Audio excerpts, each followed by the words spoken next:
Hey, it's Jeremy here with Red Hawk Coaching. Hope you're having a great, blessed, and productive day. And today is day 30 of the 31-day video challenge put on by Red Hawk Coaching. And I get asked often, Jeremy, why do businesses fail? I coach a lot of real estate agents. I coach mortgage brokers, insurance agents, transaction coordinators. I consult with a lot of people outside of that. And it usually reverts back to lead generation.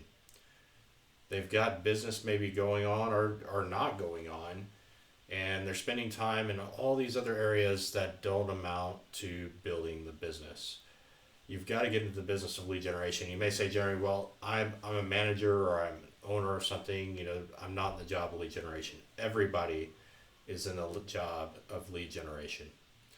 And you need to be protecting that time every single day. Or if you do it 2 days a week, maybe you stack it up to where you're doing lead gen on Mondays and Tuesdays, and the rest of the week you're focused on the business or on customers and clients. Yet you have some sort of system in place to where you are lead generating and lead generating consistently.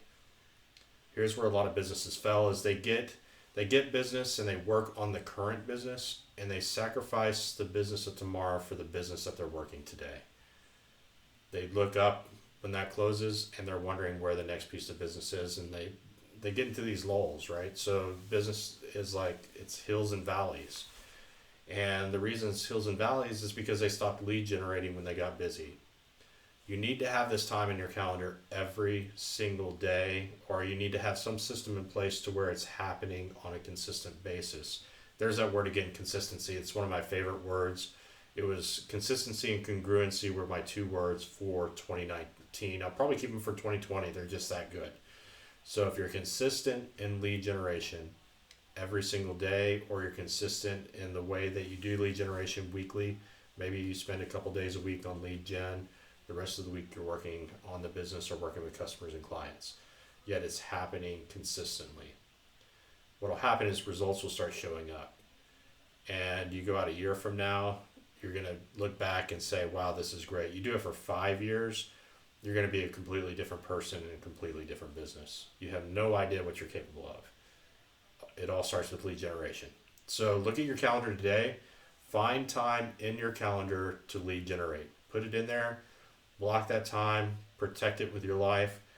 Treat it as if you were at the Astros and Nationals game 7.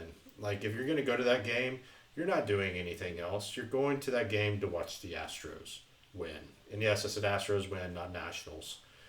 And yet you're going to protect that time. Why don't we treat our other time like that? Why don't we treat our business like that? I'm not sure the answer to that question. Yet I do know if we treat it like a game 7 that we're going to, if we treated lead generation in that way, your business would look totally different. So think about that as you go about your day, and I hope this helps. If it gets you to think differently about your business, or you think somebody else needs to hear this message, make sure you hit the share button. Have a great and blessed day.